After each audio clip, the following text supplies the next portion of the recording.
पटना के डायरेक्टर जनाब इम्तियाज अहमद करीमी साहब की हिदायत है हर साल हर जिला में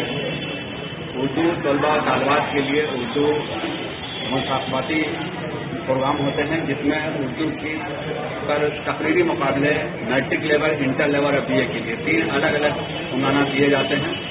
उन पर इन बच्चों को 24 बच्चों को इनामात दिए जाते हैं, लगभग कुल मिलाकर 60,000 रुपये के करीब, जो उनके बैंक खाते में आपका RTGS होता है। और सभी बच्चों को शिरकत का सर्टिफिकेट दिया जाता है। साथ ही जो 24 बच्चे बच्चियाँ जो मुकाबला में फर्स्ट सेकंड थर्ड आते हैं, उनको सब्सिडी सुना जा सकती है। जिला उर्दू सेल की जानिब से मुनक़िदा 2 रोज़ा मुसाबक़ाती तकरीरी मुसाबका है, और जिसमें इसका मकसद ये है कि बच्चों के अंदर जो अभी नौजवान नस्ल है, वो काम मैट्रिक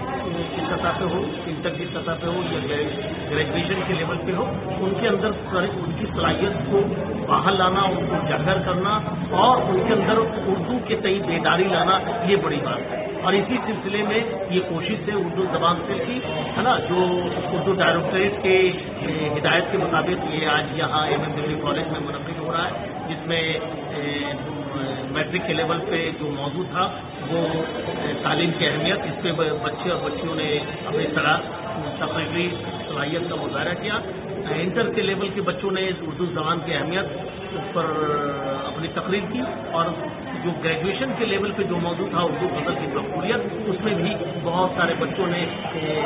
हिस्सेदारी की और बड़ी अच्छी तकरीर की। और मुझे तो ये लगता है कि उनको देखकर उर्दू का मुस्तक़बिल रोशन है।